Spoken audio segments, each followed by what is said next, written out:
빛이 앨범이라고 하는 분이 모리와 함께한 화요일이라는 책을 썼습니다. 이 책 표지에 보면 이런 경고가 쓰여 있습니다. 살아있는 이들을 위한 14번째 인생 수업. 죽는 법을 배우면 사는 법도 배운다네.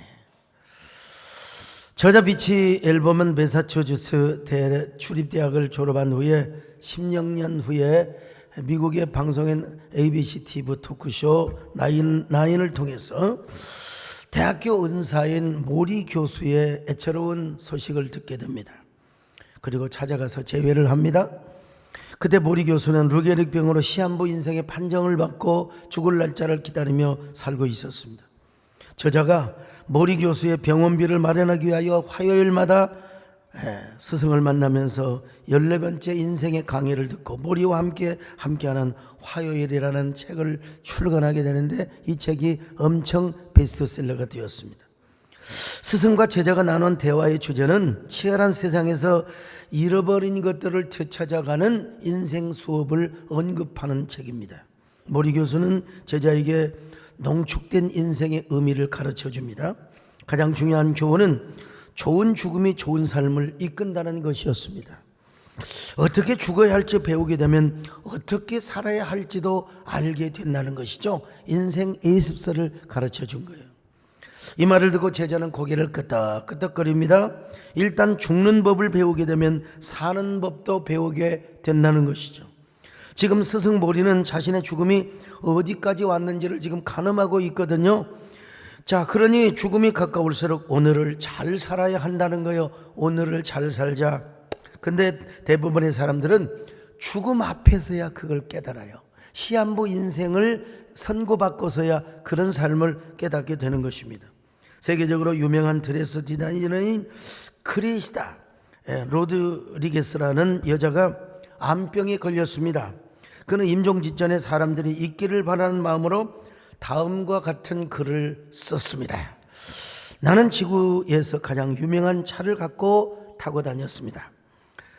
그러나 나는 지금 병원 휠체어에 앉아 있습니다. 나의 집에는 디자인이 다양한 옷과 신발, 장신구 등 비싼 물건이 많이 있습니다. 그러나 나는 지금 병원에 하얀 환자복을 입고 앉아 있습니다. 나는 은행에 엄청난 돈을 모아두었습니다. 그러나 지금 내 병은 그 많은 돈으로도 다 고칠 수가 없습니다.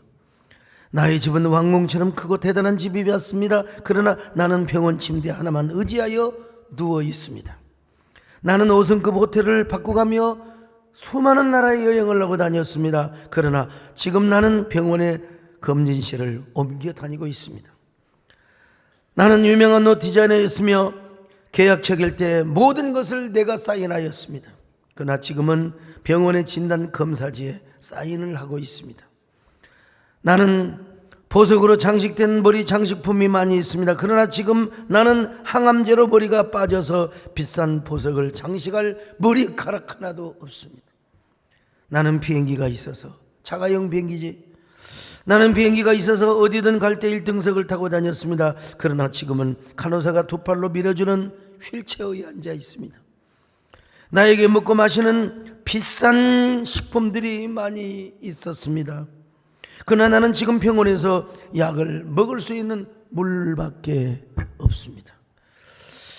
여러분, 이러한 사실을 대부분 다 사망 선고를 받은 이후에야 이걸 깨닫게 된다는 거예요.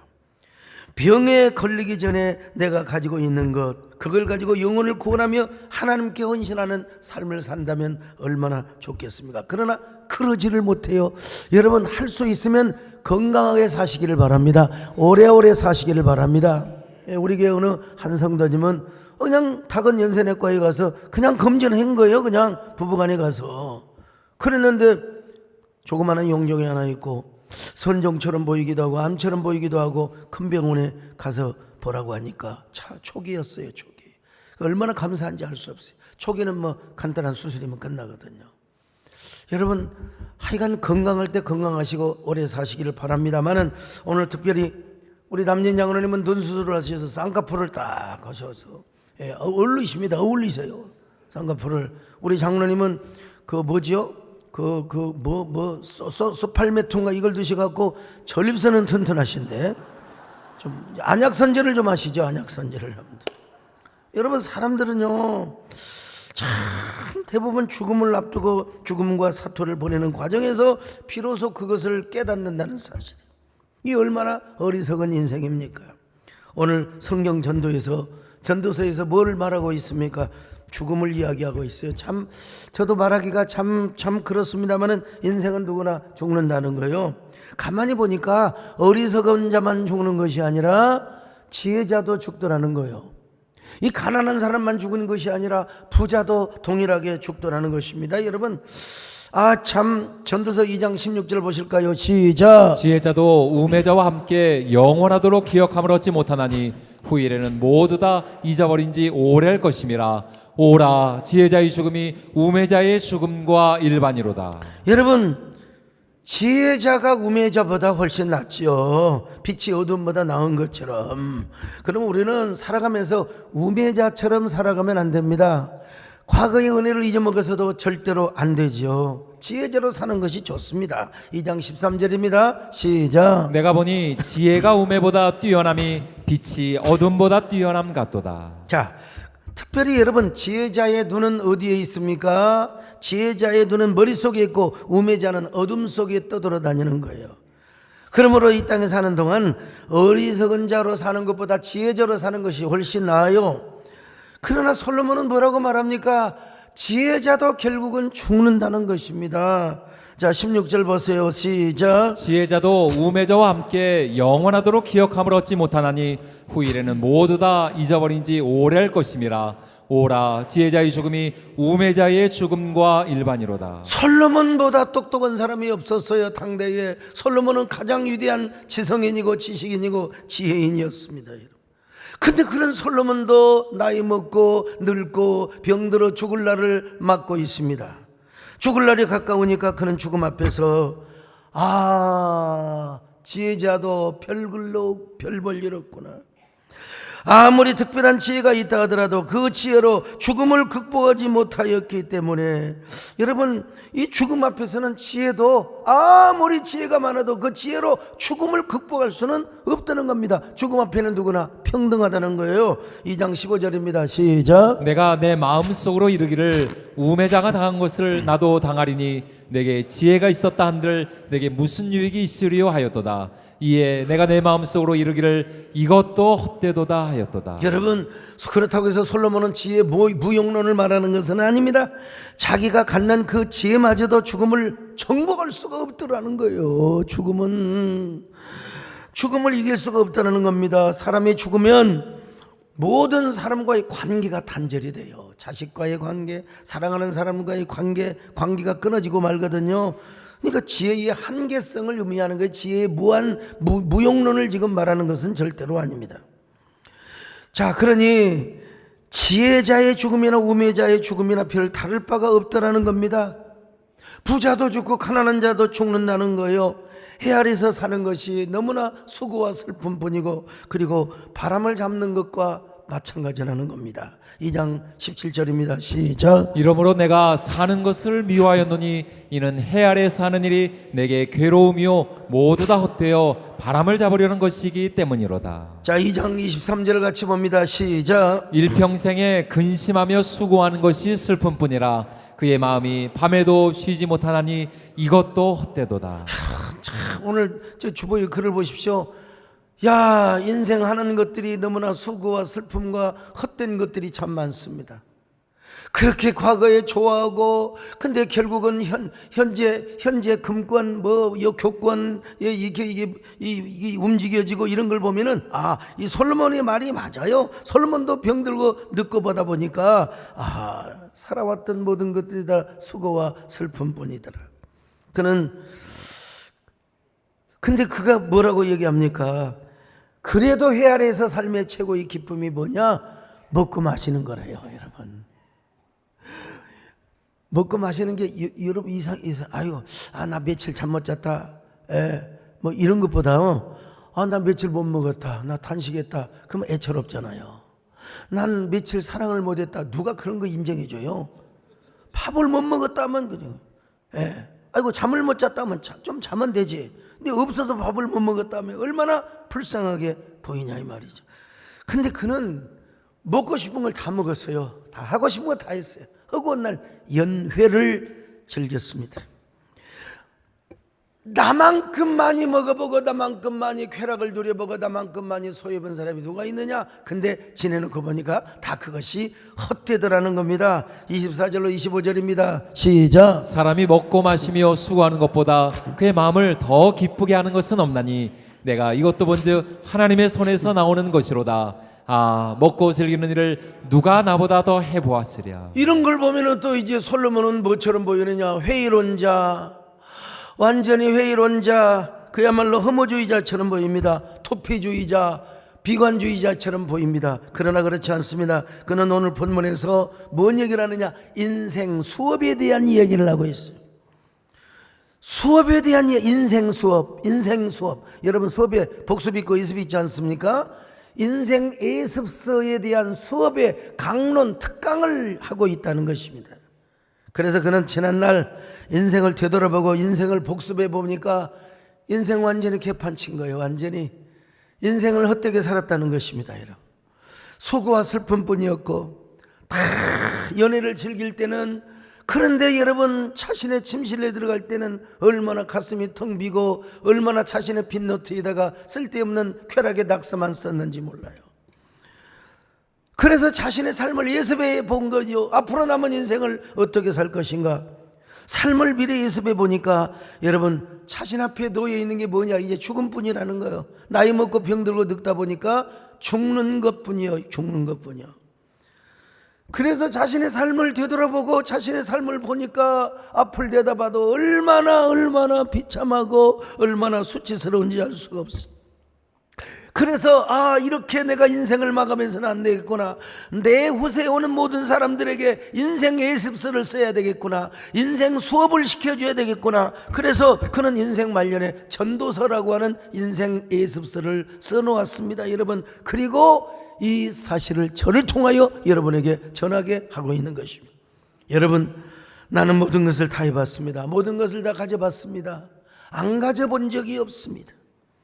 먹고 마시며 누릴 수 있는 모든 호의호식을 내가 다 해봤습니다. 그러나 가질수록 허무했고 내가 그것을 누리면 누릴수록 나는 내 가슴이 텅 비고 미치는 듯하였습니다. 여러분은 나처럼 인생을 살아서는 안 됩니다. 이제 내가 인생의 예습서를 미리 써놓았으니 여러분은 이 책을 읽고 결코 해 아래에서의 삶을 살아서는 안 됩니다. 나 자신의 욕구만을 위해서는 살아서는 절대로 아니 됩니다. 그렇습니다. 여러분, 우리에게 언젠가 죽음이 찾아온다면 우리는 인생을 덤벙덤벙 살 수가 없지요. 인생 허비에서 살 수는 없지요. 한순간 한순간을 소중하고 가치 있게 살아가야지요. 어쩌면 죽는 법을 잘 배우면 사는 법도 잘 배운다는, 여러분 이 말이 참 굉장히 중요한 말인 것 같아요. 죽는 법을 잘 배워야 죽기 전의 삶도 잘 살 수 있다고 하는 이 역설적인 경고 말입니다. 저는 말을 좀 조용조용히 해야 되는데 전화를 할 때도 막 포르테 강약을 하지 않고 좀 안단테로 가야 되는데, 전 막 전화를 할 때도 막 소리를 지르고 자동차가 시끄러우니까 그냥 그래 내가 전화할 때는 좀 천천히 가라. 근데 기사 우리 집사님 말을 안 들어요. 조용한 전화를 해야 될 때가 있잖아요. 그런데도 밟아대요. 그러고 나서 그냥 브레이크를 확 쥐어버리고, 이야 정말 스톱 시켜놓고 한 방 먹이고 싶지만 내가 결혼조리까지 하고 수십 년 같이 했는데 그럴 수도 없고, 참 이 실무자의 고난입니다. 여러분, 실무자의 고난. 네, 제가 이제 성대 수술을 2차로 해서 처음에는 멋모르고 했습니다. 이게 나이 먹고 하다 보니까 또 성대를 좀 살살 써야 되는데 막 돼지 목탄 소리, 꽥꽥 소리를 질러가지고 제가 그냥 수만 명, 수십만 명 앞에 서면 또 흥분을 잘하는 사람이거든. 막 여러 번 해도 되는데 야라면 해갖고 목을 버려버렸어요. 근데 서울대 분당병원 심장 전문의가 지금 한 번은 주일 예배를 마치고 있는데 막 가슴이 쪼여가지고 이상하다 병원에 가봐야 된다고 갔더니 관상동맥 2개가 하나는 70% 하나는 60%가 막혔어요. 당장 입원을 시켜라. 나 주일 저녁에 예배 끝나고 와서 입원하겠어. 이런 미친 양반이 있느냐고. 죽으면 어쩔. 오늘 저녁에 당장 갈 수 있다고 말이야. 죽어도 좋으니까. 강제 입원을 했어요, 집사람이. 의사는 나를 입원시키지 못했지만 집사람은 저를 입원시켰습니다. 예. 그 이제 다음날 푹 쉬고 푹 잠을 자게 해주고, 그리고 수술실에 가서 조영술을 해봤더니 말짱 아무것도 아니야. 또 심장 CT까지 다 찍었는데 이게 어떻게 됐냐. 자기들끼리도 막 의학용어를 쓰면서 막 그냥 구시렁구시렁 하는데 모든 검사를 다 해봤습니다. 심장 스펙트 검사까지 다 해봤어요. 다 해보니까 결론은 뭐냐. 스트레스를 받고 너무 피곤하고 잠 못 자고 가슴이 아프고, 그럼 가슴병이 든다는 거예요. 그게 뭐냐. 이게 스트레스를 받으면 관상동맥이 순간적으로 좁아진다는 거예요. 이게 협심증의 초기고 변이성 심근경의 초기라고 할 수 있다는 거예요.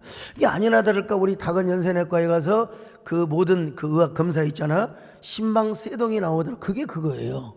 심방세동 현상. 피검사, 소변검사로 다 나오더라고. 그러니까 여러분 이런 거 좀 심장 쪼이는 사람은 가서 피검사만으로도 알 수 있습니다. 여러분. 어딥니까? 다근연세내과요. 자, 그런데 심장 전문의 선생님은요, 전신 마취하면 큰일 난다. 할 수 있으면 하지 마라. 그냥 목이라고 하는 것은 약 먹고 한두 달 요양하면 되니까 하지 마라. 근데 또 이비인후과 선생님은 그 심장은 엉터리다. 사마귀가 났는데 약 먹은다고 거기 사마귀가 줄어드느냐. 이건 칼로 떼야 된다. 그래서 결국 이 말 듣고 저 말 듣다가 이비인후과 선생님, 우리나라 최고의 권위자에게 이제 수술을 받는데, 수술실로 들어가는 그 수술실 가보신 분들은 아실 거예요. 그냥 에어컨 바람이 싹 나오고 음산하고 싸늘한 공기가 수술실을 굉장히 아주 그냥 뭡니까 에워싸고 있습니다. 근데 이제 그 심장 전문의 선생님이 저에게 경고했던 말씀이 생각이 나는 거예요. 이게 전신 마취에다가 잘못하면 심장 정지된다, 걸난다, 막힌다. 그래서 잠시 주님과 대화를 나누었습니다. 주님, 저의 삶이 설마 여기서 끝나지는 않겠죠. 제가요 이래봬도 쪼크를 잘하는 사람이요. 그래가지고 우리 박인환 장로님 또 수술실에 들어가는데, 또 우리 수술실에 들어가는데 걸어서 가야 되는데 이제 이렇게 침대에 누워서 이게 끌려가거든요. 이제 박인환 장로님, 그래서 우리 김몽희 장로님 오라고 내가 할 말이 있다. 내가 만약에 죽으면 후임자를 이렇게 세우고 우리 교회를 이렇게 하라 하면서 귀속 좀 대라고 하고 가 했더니 김몽희 장로님이 그 벽에다가 머리통을 쳐갖고 그대로 주저앉아 버렸어요. 그냥. 제가 이렇게 여러분 참 짓궂은 사람입니다. 짓궂은 사람이에요. 근데 이제 주님 앞에 제가 이렇게 고백을 합니다. 수술실에서, 주님, 저의 삶이 여기서 끝나지는 않겠죠. 차마 만에 하나 그렇게 된다면 제일 원통해야 할 사람이 아마 저희 정권사님이고 아들일 거예요. 저희 집사람 저 없이도 아주 능히 잘 살 수 있으니까. 참. 근데 주님, 저는 아직 준비가 좀 덜 되어 있습니다. 분명한 것은 난 절대로 죽음이 두렵지 않습니다. 저는 천국에 오라면 가겠습니다. 근데 지금 두고 있는 교회와 가족들, 또 우리 아들 하나님 앞에 받은 응답이 있는데 내가 먼저 가면 우리 정권사님이 납작코가 되지 않겠습니까? 그래서 주님 뜻에 맡깁니다. 직관에는 그랬다니까 그런 기도를 했어요. 마취 약물이 들어갑니다. 의사 선생님이 하나, 둘, 셋까지 하면 마취가 된다는데 제가 워낙 정신력이 좋아가지고 그랬는지는 몰라도 마취약을 좀 늦게 넣어서 그런지는 몰라도 하나, 둘, 셋, 넷, 다섯, 여섯, 7가지 하다가 그 다음부터는 잊어먹었어요. 이제 마취가 된 것 같죠. 자, 그런데 이제 수술을 하는 순간에는 이제 인공호흡기로 이제 숨을 쉬게 됩니다. 근데 제가 육신은 마취가 되고 잠에 빠졌지만 제 의식은 살아서 잠꼬대를 하였습니다. 맞아, 난 지금까지 주님의 소명에 혼을 바치고 산 거야. 매일매일 주님의 면전에서 절규의 산제사를 드리고 투혼의 삶을 살아왔어. 자, 말갈기가 그 장군을 태우고 광야의 먼지를 일으키며 달린 것처럼 나도 주님을 모시고 이렇게 살아왔던 거야. 그래, 앞으로도 나는, 근데 여러분 내가 지은 노래가 있잖아요. 사명이 생명이기에, 사명이 생명이기에. 이거 한번 불러볼게요. 저기 저 후렴만요. 사명이 생명이기에, 사명이 눈물이기에, 힘들고 어려워도 사명의 길을 걸어가리라. 사명이 은혜이기에, 사명이 축복이기에, 외롭고 고독해도 사명의 노래를 부르리. 그런데 막 누가 나를 막 그냥 어깨를 두드리면, 소강성님 말하지 마세요, 코로 숨 쓰세요, 말하지 마세요, 코로 숨 쓰세요. 어이 봤더니 간호사 여자 선생님이 아따 인상 고약하시대. 그냥 막 볼태기를 때리고 어깨를 두드리면서 말하지 마세요, 숨 쉬세요, 숨 쉬세요. 어휴, 제가 정신을 차리고 보니까, 이야, 인공호흡기로 숨을 쉬게 하다가 내 자신이 스스로 숨을 쉴 수 있다는 것이 얼마나 신비스럽고 정말로 대단한 것인가. 정말 은혜다. 그 자체가 감격이고 경탄이었습니다. 모든 것이 새로웠어요. 모든 것이 눈부셨습니다. 병원 창문으로, 거기 강남 세브란스 병원인데 병원 창문으로 보이는 작은 산이 있잖아요. 거기에 흔들리는 나뭇잎과 풀잎들이 너무나 신비스럽게 느껴졌고, 그리고 숨쉬고 있다는 게 얼마나 신기한 일인지 알 수가 없었어요. 매미를 비롯해서 새와 풀벌레들의 합창소리를 들으며 살아있다는 게 얼마나 소중한지, 매미 울음소리를 들으며, 그때가 7월 4일 날 수술을 했거든요. 매미 울음소리를 들으면서 침묵의 언어로 내가 이런 노래를 불렀습니다. 여러분, 사랑해요 목소리 높여. 목소리를 어떻게 높여요? 마음으로 하는 거지. 경배해요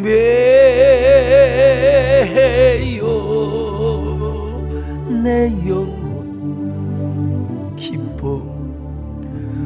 오 나의 왕 나의 목소리 주님 귀에 곱게 들리기를. 근데 막 눈물이 줄줄 나는 거예요. 눈물이 얼마나 줄줄 나는지. 자, 그런데 남이 눈물 나는데 왜 박수를 칩니까? 그런데 영화 죽은 시인의 사회에 나온 명대사가 있습니다. 그 명대사가 카르페 디엠이라는 거예요. 오늘을 즐겨라. 오늘을 즐겨 살아라.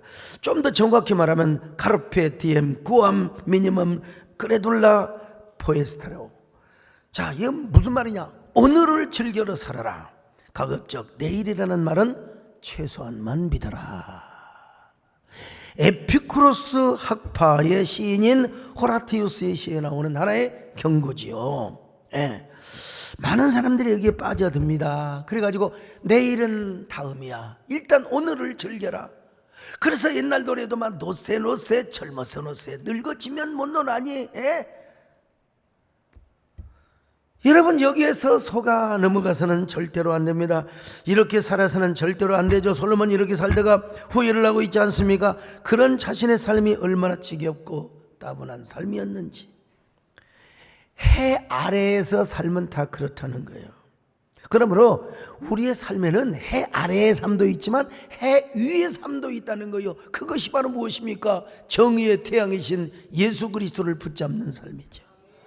의의 태양이신 하나님을 붙잡고 살아가는 것이죠, 여러분.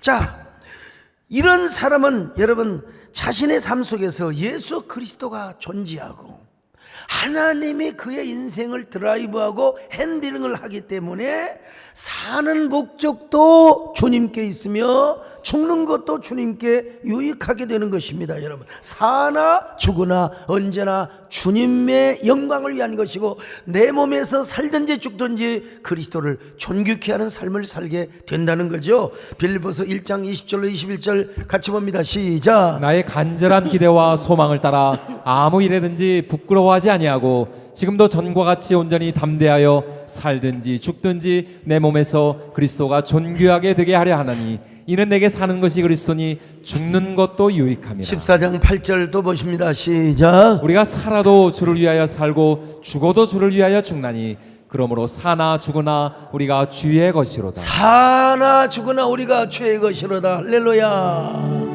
이제 내가 살아도 주 위에 살고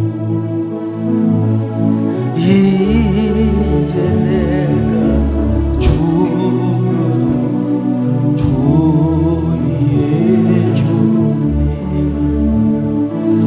하늘 영광 보여주며 날로라 하리. 할렐루야 찬송 주께 갑니다. 그러므로 나는 사나 죽으나 주님의 것이요 사나 죽으나 사나 죽으나 날 위해 일리신 내 주님의 그러므로 사나 죽으나 그러므로 나는 사나 죽으나 주님의 것이요 사나 죽으나 사나 죽으나 사나 죽으나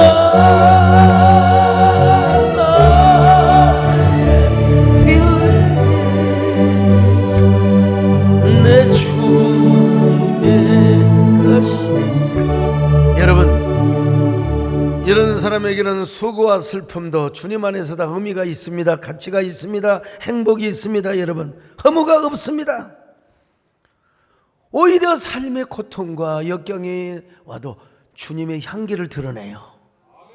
아니, 꽃이 상처나면 오히려 더 향기가 나지 않아요? 그 수고와 슬픔 속에서도 주님의 거룩한 맛을 내게 하는 삶을 살아요. 맛을 내게, 세상에 맛을 내게. 음식을 할 때 조미료가 있지 않습니까? 조미료를 싫어하는 사람이 있는데 조미료는 적당히 치면 좋은 겁니다. 조미료를 쳐야 간장 없이 어떻게 밥을 먹습니까? 소금 없이 어떻게 밥을 먹어요? 그 옛날에 이런 광고가 있었잖아요. 맛을 보고 맛을 아는 샘표 간장. 나 이게 옛날 시대가 그리워. 옛날 시대가. 간장뿐만 아니라 미원도요. 어떤 사람은 미원 많이 치면 머리가 막 팽 돈다고 하던데 난 모르겠어. 어렸을 때 먹을 게 없어서 미원도 돌라서 그냥 주먹에다 입에다 쳐놓고 먹었어요. 그냥 누리끼리 하더만 보니까 그냥. 우리 조카애가 하도 엄마는 없고 막 젖달라고 그러다니까 침을 묻혀서 미원을 딱 쑤셔갖고 입에다 딱 넣어줬더니 쪽쪽쪽쪽 잘 빨아먹더라고. 그러고 지금도 잘 살아있어요. 미원 광고를 여러분 기억하십니까? 옛날 맛있다 맛있어 변함없는 우리의 맛 미원. 요즘은 그런 광고 없습니다만은요, 음식에 소금이나 간장을 쳐야 맛이 나지 않습니까? 미원도 조금 치면 맛이 나는 겁니다. 음식 맛이 달라져요. 이 성경도 이렇게 말씀하지 않습니까? 그때 당시에는 미원이 없어서 그렇지 여러분 소금이나 미원이나 뭐 거의 비슷한 사촌이요. 자, 마태복음 5장 13절 시작. 너희는 세상의 소금이니 소금이 만일 그 맛을 잃으면 무엇으로 짜게 하리요. 나 이렇게 한번 바꿔서 읽어봤어요. 너희는 세상의 미원이니, 너희는 세상의 간장이니, 간장이 만일 그 맛을 잃으면 무엇으로 짜게 하리요. 다 같은 말씀입니다, 여러분. 예수 그리스도가 내 안에 들어오면 변하여 새 사람 되고, 예, 우리 인생에 사는 맛이 달라져요. 맛이 달라져요. 물이 변하여 포도주가 되고, 물은 여러분 H2O요? 그냥 물이요. 근데 포도주는 다릅니다. C2H5OH 갑자기 튀어나오네요. 아무튼 원하가는 게 많아가지고 맛이 달라요. 맛이 달라요. 맛이 달라요. 여러분, 예수 그리스도가 우리 안에 들어오면은 언제나 우리의 삶이 C2H5OH의 삶, 빛깔이 다르고 맛이 다르고 달콤한 인생을 살아가게 되어 있어요. 예. 그러니까 이 우리 마음속에 기쁨이 있고 흥이 있고 행복이 있고 노래가 있고 아름다움이 있게 되는 것입니다, 여러분. 슬픔과 수고와 후회가 없습니다. 왜 이 땅에 슬픔과 수고가 왜 없겠습니까만은 그것마저도 하나님 보시기는 아름다워요. 그것마저도 주님의 맛을 내게 하는 도구에 불과하다 이 말이에요. 더더구나 여러분, 이런 사람은 언제나 하나님의 영광을 위해 살아갑니다. 그리고 죽으면 영원한 천국이라는 거요. 죽음이 두렵지 않습니다. 예수 그리스도 안에서 가치 있는 삶을 살고 행복한 삶을 살아가는 것입니다. 더 보람되고 행복한 일을 위해서 투자하는 삶을 살아가는 거예요. 그래서 오늘 솔로몬은 이렇게 말합니다. 여러분, 이 땅에 우리가 아무리 물질을 모아도 소용이 없다는 겁니다. 물질 많이 모아놓고 죽으면 그 자식들이 갔잖아요. 그 자식들이 미련해가지고 서로 싸우다가 왕자들이 난을 일으키고 다 보면 다 그렇지 않습니까? 물질 탕진한다는 거예요.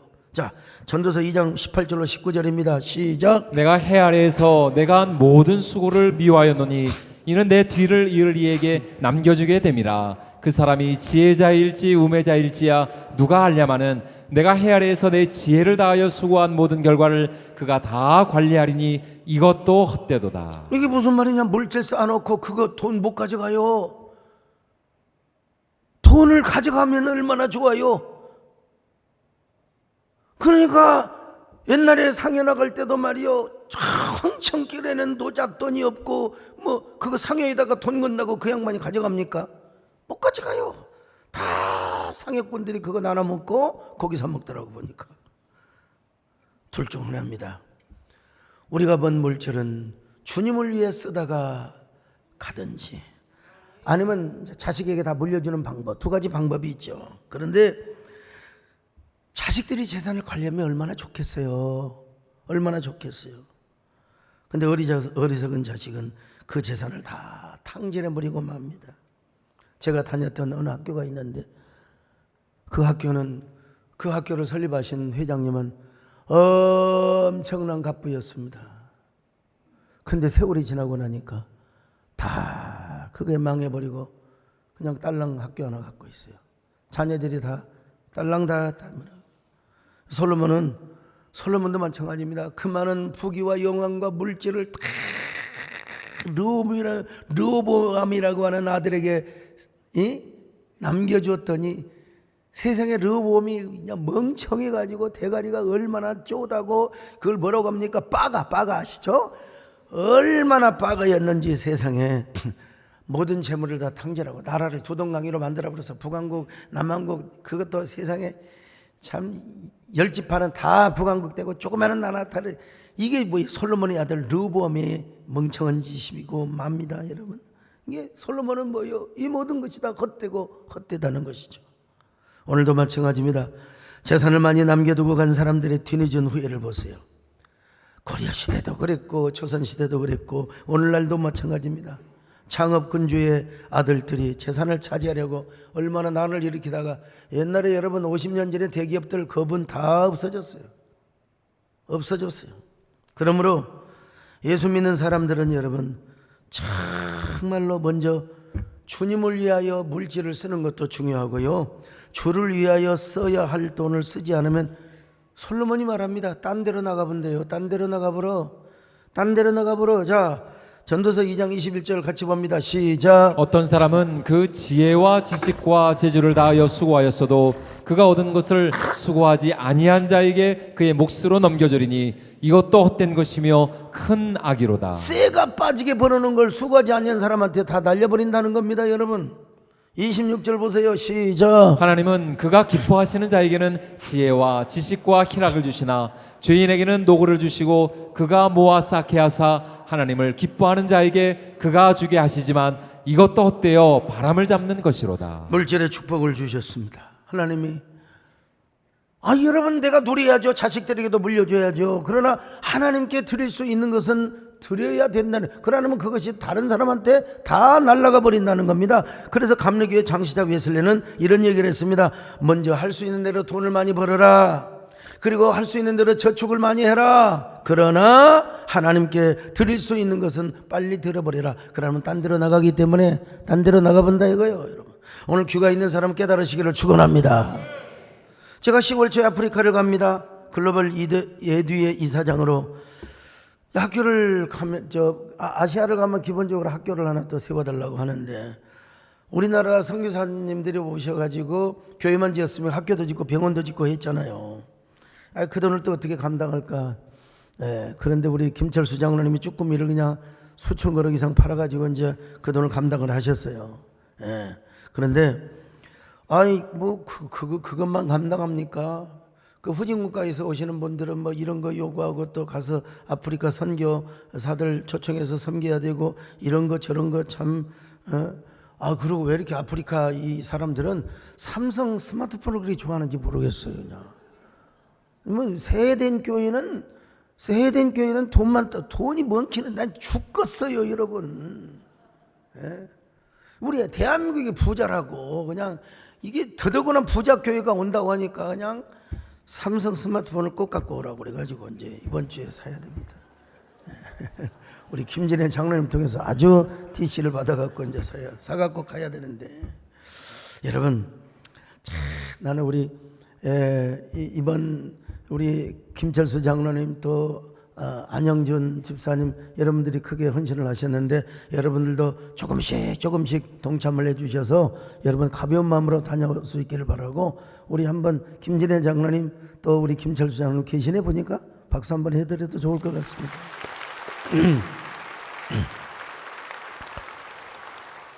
여러분 태구에 그 유명한 한약업사가 있어요. 한의사도 아니고 옛날에는 한약업사도 진맥을 할 수 있었습니다. 우리 김영선 장로님. 근데 요즘은 이제 약사들은 못해요. 근데 옛날에는 진맥을 했어요. 60년대 얘기입니다. 근데 정규만 장로님께서 병이 들었는데 그냥 악창이 들려갖고 이 등에는 욕창까지 걸려갖고 다 죽게 돼서 그 이제 하나님 기도를 하는 겁니다. 하나님 저 좀 도와주십시오. 나 한 번만 살려주시면 내가 교회를 하나 짓겠습니다. 근데 하나님이 정말 하나님이 기적으로 그분을 쓰시려고 하나님이 나서주신 거예요.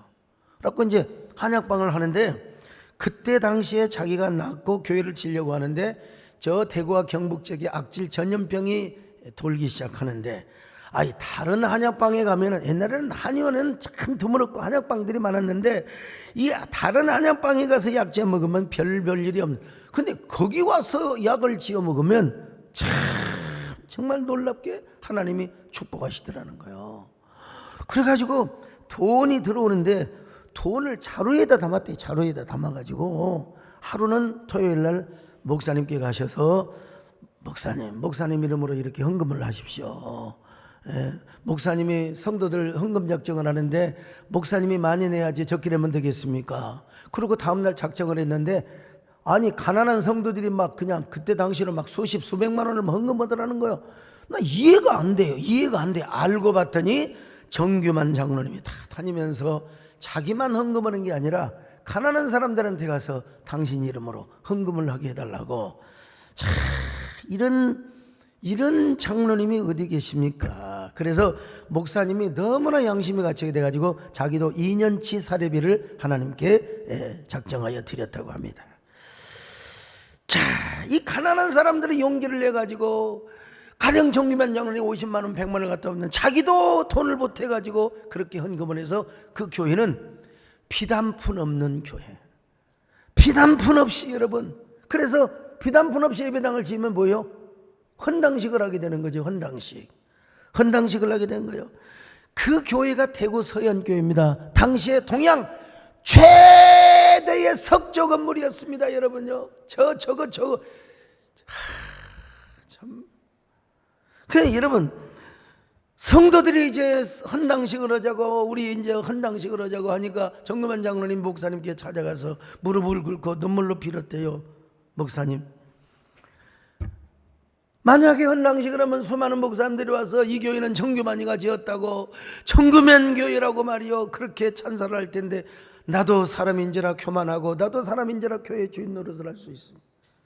제가 죽고 나서 헌당식을 해주시기를 바랍니다. 여러분, 성도들이 말을 먹질 않아요. 아니요, 그래도 해야 된다고. 그때 마침내 정규만 장로님이 이런 기도를 합니다. 주여, 저렇게 성도들이 헌당식을 원하오니 이제는 저의 생명을 데려가 주시기를 바랍니다. 저는 성전 건축 사명 잘 감당했으니 이제 죽어도 여한이 없습니다. 주님의 품에 가서 안식하겠습니다. 참, 이런 장로님이 어디가 있습니까? 어디가 있어요? 혹시라도 교만할까 봐서, 혹시라도 사람들에게 지나친 칭찬을 받을까 봐서. 오늘 이 정규만 장로님은 솔로몬만큼의 지혜는 없어도 어쩌면 솔로몬보다 더 위대한 삶을 살았던, 그 정규만 장로님이 돌아가실 때 그 대구 상여가 나가는데 그냥 정규만 장로님을 아는 사람들이 다 모여가지고 막 줄을 지어가지고 막 수백 수천이 막 그냥 따라갔다는 거 아니겠습니까? 저는 그분은 인생 수업을 너무나 잘하신 분이시죠. 아직까지도 그를 기억하는 수많은 사람들에게 인생 수업을 제대로 가르쳐 주었던 장로님입니다. 하늘의 보화를 쌓는 비밀을 알았기 때문이죠. 마태복음 6장 20절입니다. 시작. 오직 너희를 위하여 보물을 하늘에 쌓아두라. 거기는 좀이나 동록이 해하지 못하며 도둑이 구멍을 뚫지도 못하고 도둑질도 못하느니라. 여러분, 인생 수업을 어떻게 하고 계십니까? 전도서의 전반부적 인생 수업을 하고 있습니까? 나를 위한 삶, 쾌락, 부귀, 영화, 교권 가당치도 않습니다. 여러분, 우리가 해 아래에서 잘 사는 삶만 추구하고 있다면 여러분, 우리의 삶은 수고와 슬픔으로 끝날 수가 있습니다. 우리는 나를 위한 인생 수업이 아니라 하나님을 위해 살아가는 인생 수업을 다시 시작해야 됩니다. 해 위에 영원히 없어지지 않는 영원한 세계를 위한 인생 예습 학습을 우리가 잘 해야 된다는 것입니다. 여러분, 영원히 사라지지 않는 것들을 위하여 투자하고 여러분들이 저축하는 삶을 살아가야 합니다. 그렇게 해서 주님 중심으로 살아가야 됩니다. 영원한 것을 투자하며 살아가야 합니다. 하나님의 영광과 사명을 위해서 사는 인생의 예습서를 우리가 잘 공부해야 된다는 것입니다. 이런 사람에게는 살아가는 것도 하나님의 영광이요, 죽는 것도 그리스도를 위해서 죽는 기쁨입니다. 이게 없으니까 그냥 교회가 싸우고 교단이 싸우고 서로 연합하지 못하는 거죠. 이런 사람은 죽음으로만 끝나는 것은 절대로 아닙니다. 영원한 세계가 있습니다.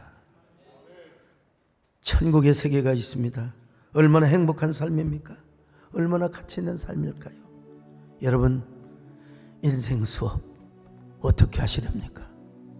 나를 위한, 나의 쾌락과 부귀만을 위한 인생 수업이 아니라, 그런 삶을 반복하는 복습서의 인생 수업이 아니라, 이제는 하나님을 위해서, 그리고 영원한 세계를 위해서, 영원한 천국의 세계를 위해서 그 세계를 사모하고 투자하고 예비하는 그런 멋진 삶을 사시기를 주님의 이름으로 축원합니다. 할렐루야.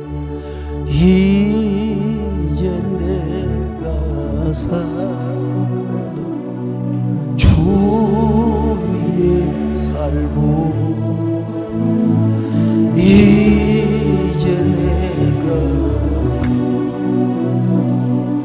주 위에 하늘 영광 보여주며 하늘 영광 보여주며 날로라 하니 할렐루야 찬송 주께 갑니다. 그러므로 나는 사나 죽으나 주님의 것이요 사나 죽으나 사나 죽으나 너의 피 내 주님의 것이 다시 한번 그러므로 나는 사나 죽으나 주님의 것이 사나 죽으나 사나 죽으나 사나 죽으나 나 우리의 피 흘리신 내 주님의 가슴에 손을 얹고 나는 지금 어떤 인생 수업을 하고 있습니까? 옛날에 살았던 방식으로 나를 위한 인생 복습만 하고 있지는 않습니까? 솔로몬처럼 나의 부귀와 영광과 쾌락을 위해서 마음껏 즐기고 누리고 그런 삶을 살려고 이런 인생 수업을 하고 있지는 않습니까? 아닙니다.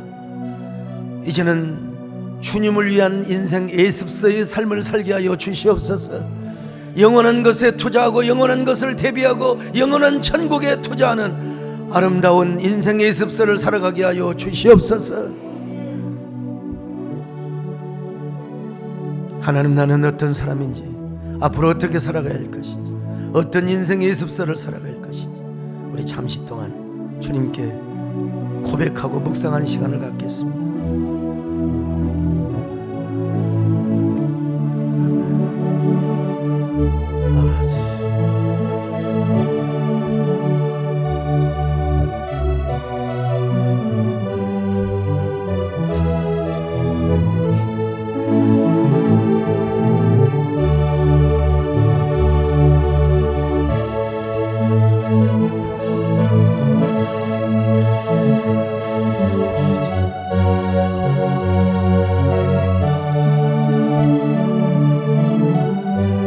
하나님,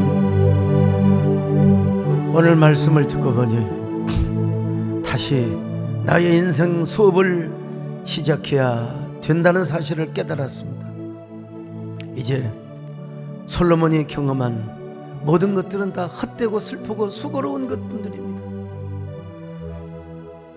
이제는 하나님을 젊을 때부터 기억하고 창조주 하나님을 섬기며 예수 그리스도 안에서 영원한 가치에 대한 것들을 붙잡고 영원한 세계를 위해서 투자하는 삶을 사는 저희들 되게 하여 주시옵소서.